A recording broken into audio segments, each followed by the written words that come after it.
Thinking about launching a podcast but overwhelmed by all the moving parts? At Turnkey Podcast Productions, we take the hassle out of podcasting so you can focus on the talk, not the tech. From concept to launch, guest booking to post-production, we handle everything. Need a strategy to grow your show and turn guests into clients? Yep, we do that too. DIY or done for you, we've got the solution that fits. Whether you're just getting started or ready to scale, Turnkey is your behind-the-scenes podcast team. Turnkey Podcast Productions. Your voice, your message, fully produced. Learn more at turnkeypodcast.com/contact. That's turnkeypodcast.com/contact. Here's what you get with this episode of The Nice Guys on Business. So I had to figure out not only how to build a brand, but also build a factory and be on the manufacturing side and all of that. And now we have 230 people and we're global and growing fast and we're still doing it that way. And it's, some days it's like you wake up, you're like, oh my God, but this is my life's work. I love it. I really believe we're changing lives through fragrance. And actually, I know we are. That's because great. I get letters from people and I get calls from people all the time. And we have fan groups and you can go onto eBay and find someone selling an old limited edition for $1,000. Like it matters. It matters. And that makes me feel really great. What are we going to do today? Same thing we do every day, Pinky. Try to take over the world. Oh, and listen to the Nice Guys on Business podcast, of course.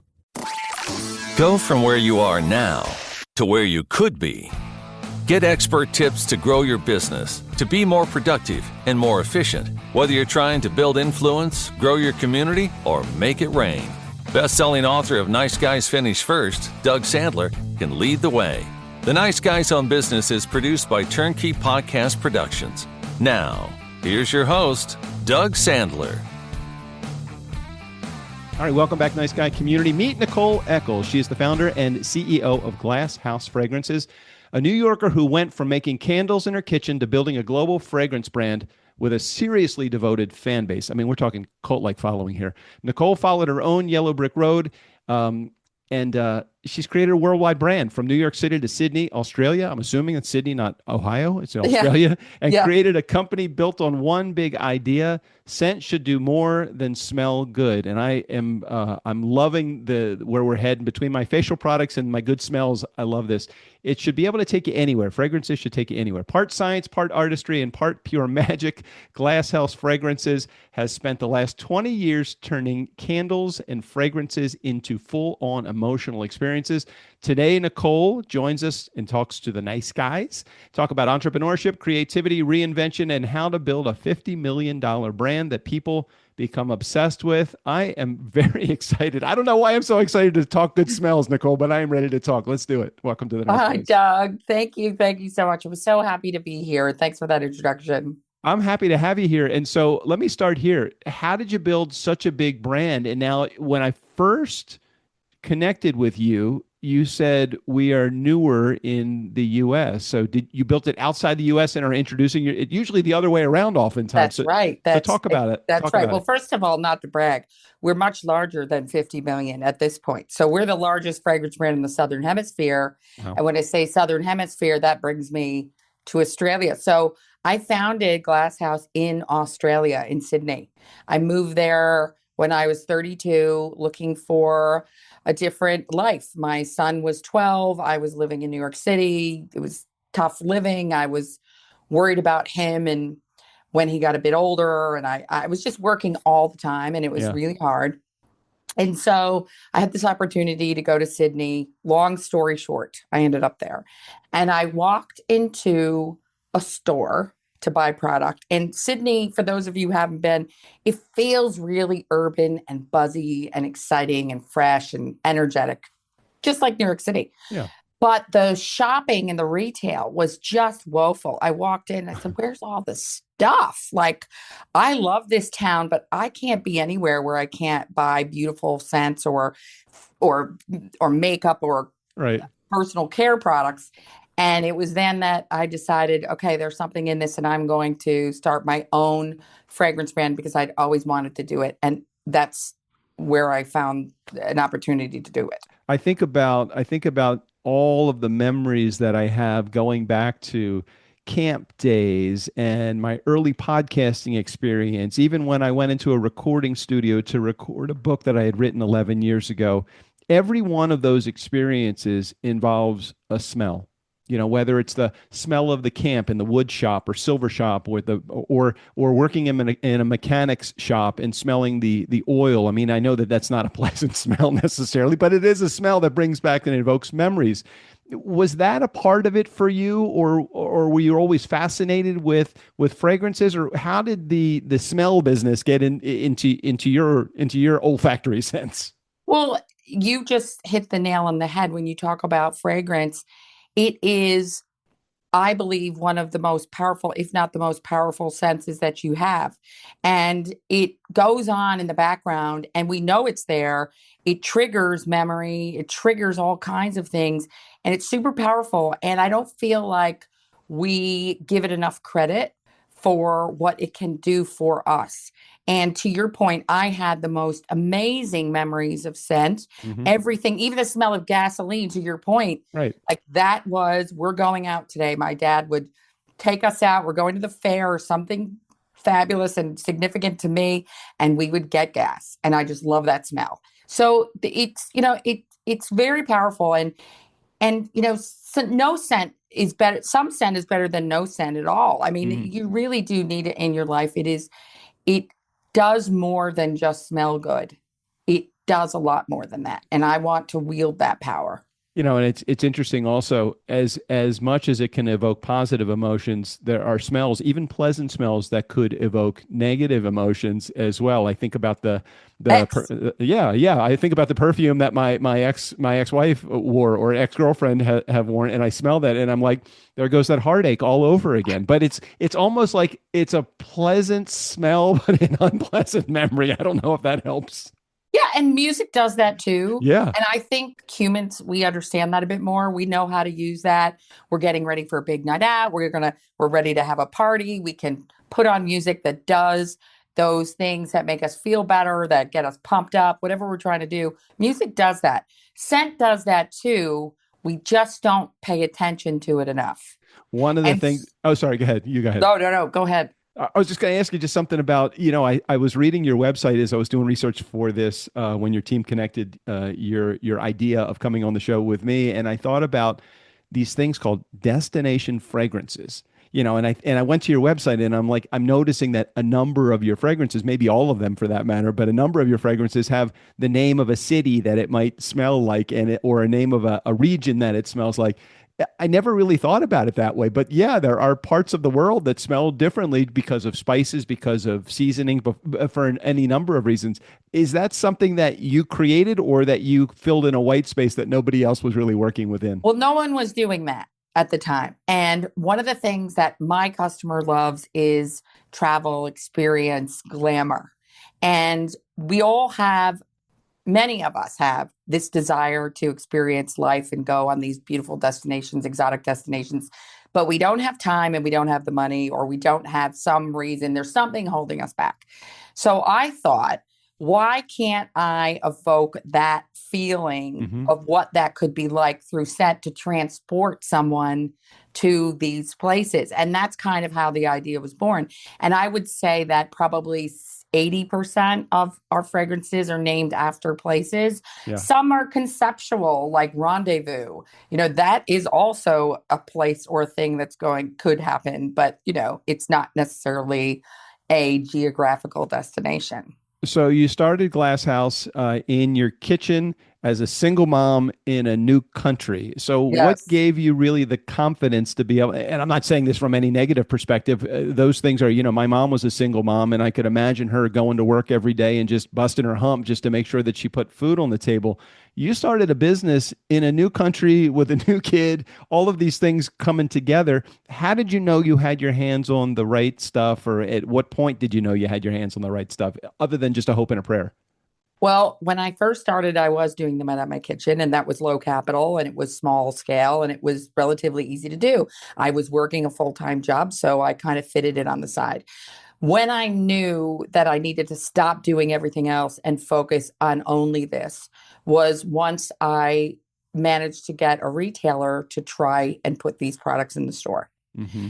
And they sold out immediately. Wow. And I knew I was onto something. And I said, I am no longer going to go into an office every day and focus on building someone else's business when I can build my own now. And that was really the turning point for me to say, okay, it's time to get serious. And this is an idea. And also being American played a huge role in this Mm. because Australians aren't as capitalistic, I would say, as Americans are. They're just not. And, but in my mind, I had just moved there and I said, oh my God, this is such a white space. Everybody could see that, like, this is so obvious.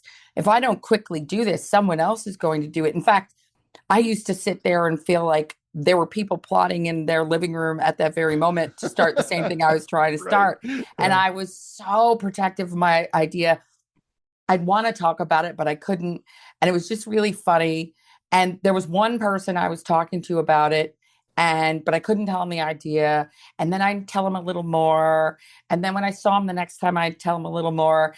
And I knew he was interested in business, and I knew he had some resource that he could give to me Yeah. to do this if we wanted to do this together. And that was my angel investor. Isn't And that he's great? still in the business. How great is that? So a good partnership was made right out of that initial relationship that you guys have built. Yeah, it was because I didn't have much of a network. I was in a new country. All of my contacts were here, but I was onto something. And, when you get into personal care and candles and home fragrance and those sort of products, candles are deceivingly easy. People look at them and think, oh, anyone can, make a candle. I'll just pour for. They're one of the hardest things to make. Really? Hardest things to make. But most people will go and they'll ring up a contract manufacturer and do these things. Those options weren't open to me. So Mm. I had to figure out not only how to build a brand, but also build a factory and be on the manufacturing side and all of that. And now we have 230 people and we're global and growing fast and we're still doing it that way. And some days it's like you wake up, you're like, oh my God, but this is my life's work. I love it. I really believe we're changing lives through fragrance. And actually, I know we are That's because I great. get letters from people and I get calls from people all the time. And we have fan groups, and you can go onto eBay and find someone selling an old limited edition for $1,000. Like it matters. It matters. And that makes me feel really great. I really do. I love your origin story. I love the journey that you've been on, and I love the way that you share this story. I think about the companies that create products, and the products are only as good as the customers or the clients or the people, the community that buys them. And one of the things that kept appearing over and over again was a cult-like following. So I'm really curious, was that by design? Did that just happen everybody wants to be like you think about companies like Apple or Ritz Carlton or Netflix or you think about those brands that are just people will go out of their way to not buy somebody else's product and they want to buy your product. Was that by design? I would like to take full credit for it and say, yes, it was. I knew exactly what I was doing, but that's not the case. A lot of entrepreneurs will start business with a mathematical formula, planning backwards to sell it in 5 years, right? So they Right. know what their margin needs to look like. They know what their EBITDA and so on. I didn't know any of that. All I knew is that I am one of the most difficult customers to please on the planet. And if I could produce goods that I thought were really good and I loved, then I figured I know most people will like it too. I know that sounds egotistical, full of myself, but it's true. I'm so difficult. And I use everything. I'm a heavy user of beauty. I have always been. I'm the girl that if you want to know the best face cream or hair care or candle fragrance, you ask me because I'll tell you because I use it all and I buy it all. And so I thought, I'm just going to focus on making the world's best products. That's all I can manage. I don't understand the other stuff, but I can do that. And that is what I did. And I think that's the key to success for us, because people that were also equally difficult to please really thought, wow, this is a great product. And when they try to swap us out for something else or try something else, they really just don't have the same experience. They come back again and back again. And then it's kind of like you get to the point, so actually, why should I buy anything else? I just love this, and it never lets me down, and everything else I'm taking a risk and maybe wasting a bit of money, and I don't want to do that. When I read about your products, I see words like premium, luxury,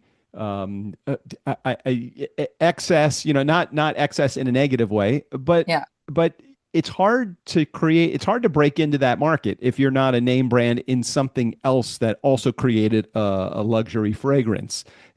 Tell me how, again, was it by design? Was it by pricing? Was it through necessity? Is it just how it happened to be? Would you be open to, if Walmart came to you and said, I want to carry your products, would you be open to that? Or are you someone that is, I only want to be in Saks, or I only want to be in Nordstrom's? Tell me about your model. Well, a lot of that has to do with pricing. We're squarely positioned in sort of a prestige place, especially here in the USA. Yeah. In Australia, when I started, we created the scented category for candles. They didn't exist before us. So we are a household name there by far. And whether you're middle class or high end, everyone is buying Glasshouse in Australia. We're part of the fabric. In this market, we're definitely a prestige brand because there's so much more here. Mm. You can go down to the Marshalls or the Home Goods or TJ Maxx or whatever, or Bath and Body Works, and you can buy a candle and it's pretty good for $20 and it's basic and you put it out and it's fine. Right. But if you want to have a great experience and you want to use a fragrance that's unique and lasting and full and fills the room and burns beautifully, then you would buy ours. And because of all of those things and the way we hand make a lot of our products, it costs more money to Mm. produce that way. So even if I wanted to go to Walmart, which I don't, sorry, Walmart, if you're That's listening, okay. That's all right. No, that's all right. this is not a price point for that customer, Right. because it's that wouldn't fit within their assortment. So by very virtue of the price point of our products, that's why we're selling in more premium retailers where someone's very happy to pay $50 for a very big candle. Like, it is very good value for what it is compared to some of the luxury offers. But it's great and it's worth it. And so this is price positioning 101, and it has a lot to do with that. uh, how do you, in a world that's completely overloaded by products and marketing noise, how do you create an experience that still feels personal and aspirational and fits into all of the things that you want it to fit into? It sounds like you have an amazing business model that you created in Australia that you brought over here to the United States. But how do you break through in an environment that's as crowded as it is here? Well, that question is such a good one because when I came over here, it was during COVID, and I came over. So I lived full time in Australia Mhm. for 15 years. And I used to come home every Christmas. And the Christmas of 2020, I came home and the flight was canceled. And Mm. then it was canceled again. And then it was canceled again Suck. because Australia was on full lockdown. And I literally couldn't get home. So I thought, you know what? I really miss the States. I miss my family here. And I still hadn't found a brand here that I thought was as Glasshouse or as good as what our product is. And I thought, you know what? I'm going to start Glasshouse here. And I thought I was taking and I was taking a big risk because it's expensive to break into a new market. It's a huge job. But I had built a brand from the ground up in another market. So I understood kind of how to do it. And I said, I'm going to take it on in the US. I can't believe how well we're doing. Doug, it's insane because this is the largest home Mm. fragrance market in the world. This one. And we are killing it here. And so then I asked myself, why is that? Why is that? We have a very fresh perspective the way our packaging looks, the way our fragrances smell. I haven't been paying attention to what other brands are doing and what their packaging look like or I don't care. Right. So Right. we come in here and we're doing what we do, and it's different and it's exciting. And if you're buying a discretionary product like what we sell, you want that product to deliver joy and experience. You don't buy it because you have to. It's not paper towel. So why not us? And so I'm very excited because that's what's happening. Very proud of it. I have the most incredible team. And I have to give a shout out to great retail partners. Our Bloomingdale's partner, they're the most supportive, wonderful people. They just believe in brands that are doing special things and they get behind them. And it makes such a difference. So I can't tell you what the secret sauce is, but it comes down to a different perspective. We're the first brand that is heavily skewed to home fragrance that treats it like beauty and fashion. We're the first ones to do that. Like everything's about glamour, everything's about trend, everything's about excitement and taking you somewhere and transporting you. It's not just a functional thing. And I think our customers are noticing. Couple things. I would love to be a fly on the wall and I love how you call, Bloomingdale's or one of the luxury brands. I love that it's a partnership. I'm not a vendor supplying a product to a buyer. It is a partnership. I'd love to be a fly on the wall during those conversations that you have with a buyer, because it sounds like you are having a partnership conversation. You're talking about what this product represents, and they're buying into the idea that you are, quote unquote, selling them. You're not selling, you're a partner with them. How do those conversations talk to our entrepreneur audience that are out there that are struggling with, fuck, anybody that's got a check is a client? And I'm like, Oh, no, that's no, not no, no, that's not no. who you want, right? I've realized that I'm a frustrated retailer. So when I started, I had these illusions of grandeur of creating these amazing experiences in omnicolor because I could see it. But I didn't have stores, right? So I had to rely on a retailer to help do that. My customer is not the retailer. It's not my customer. My customer is the consumer that is going into that retailer and buying the product that's benefiting us both. We are partners in profit. So I am never desperate, because if that retail partner doesn't see the value, or Right. and initially they're not going to, right? But they have to believe that you've got the goods to get to where they need to be, which is whatever revenue they're expecting from the thing. Right. And so understanding what they're looking for in terms of size of prize, what categories they're missing, what their pain points are, is really important, and how you can work in partnership with them to try to plug some of those holes. But ultimately, they are your partner and you are working together, partners in profit, to attract and retain a consumer. That's how it works. That's the facts. So whether or not, Right. however it gets spinned, that's what's going on here. I've had a chance to talk to some heavy hitters in the world of services, products, money management, whatever it is, from Grant Cardone to Gary Vee to Ariana Huffington. And one of the things that I find is the common element, and you have this common element that they all have, is your passion for what you're doing. It's not just about you're not chasing money.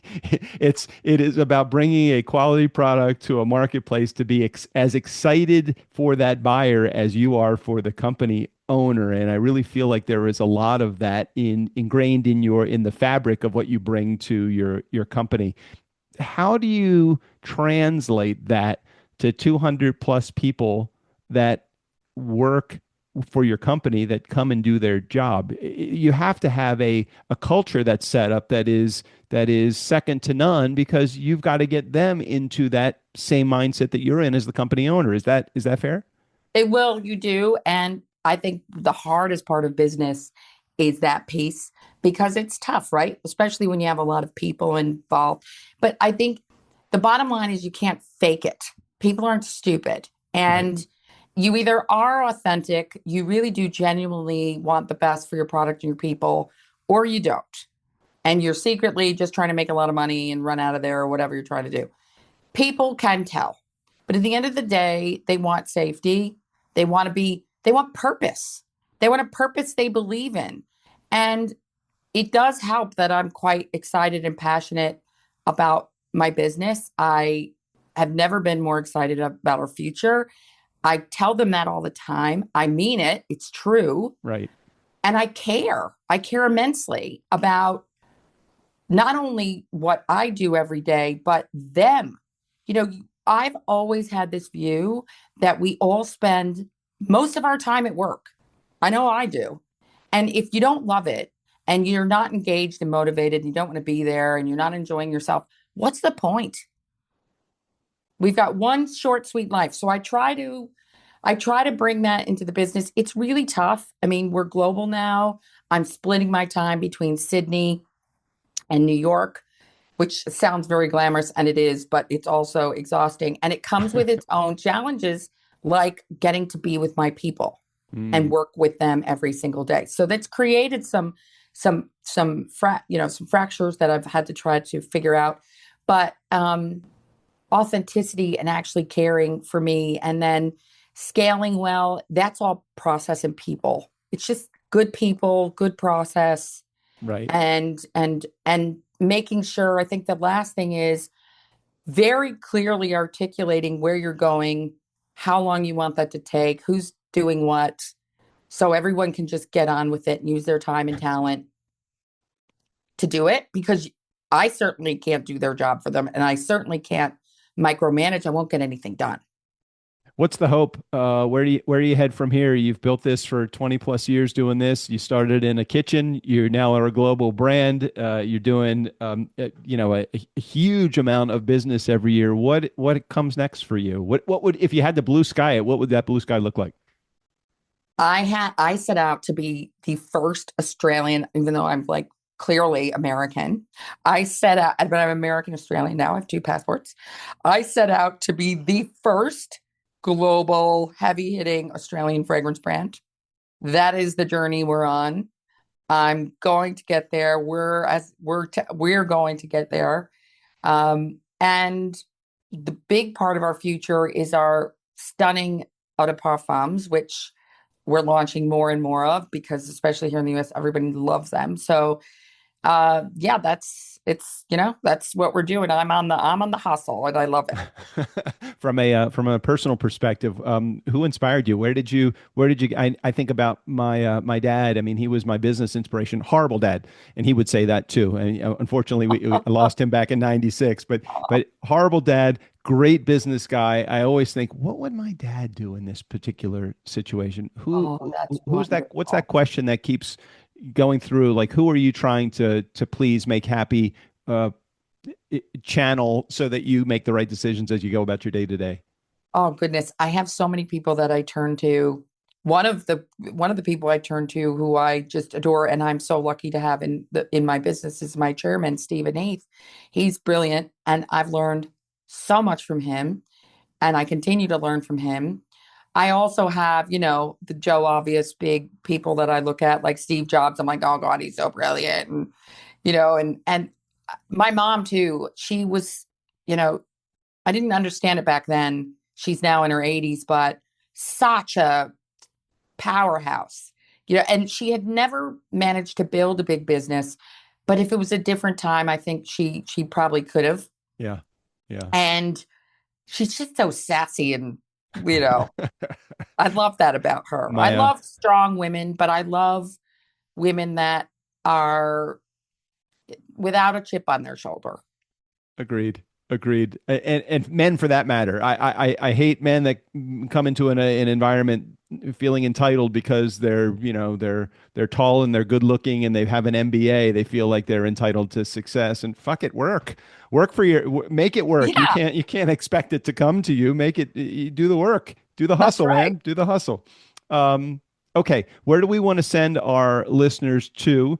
And for those of you that are out there listening, this was your opportunity to either grab a pencil or a piece of paper or whatever you're writing with, or just click the link in the show notes. We'll make sure we put a link to Nicole's site directly on the show notes. But what do we want people to do as a result of listening to this episode? Well, we don't want to be shameless advertisers, but of course you are welcome to visit our website or Bloomingdale's or Nordstrom for that matter and check us out and see what we're all about. I mean, it's beautiful, beautiful product. You won't be disappointed. And for the guys that are in our audience, there are men's products on Nicole's site also. So make sure you take a moment and check out those products as well. But don't forget the women in your lives or the mostly feminine males, just like me. I still like some of the good smells. We call that metrosexual. Yeah, metrosexual. Same thing. You would much more easily find me at a mall on a Sunday than watching a football game. So that's totally fine. Make sure you take a moment, go over to Nicole's site and check out all the products that she has. Nicole, thank you so much for sharing your message, your inspiration, and your journey with us in our Nice Guy community today. Thanks for being here. Thank you. Nice Guy community, never underestimate the power of nice or the power of a good olfactory scent. Special thanks to Nicole Eckels. All of our information, including access to our website, will be right there in the show notes. Steve O'Brien, go ahead and take us out of here. Friday advice and Tuesday interviews with people far more interesting than they are. Fill up your week with the Nice Guys. Have fun storming the castle.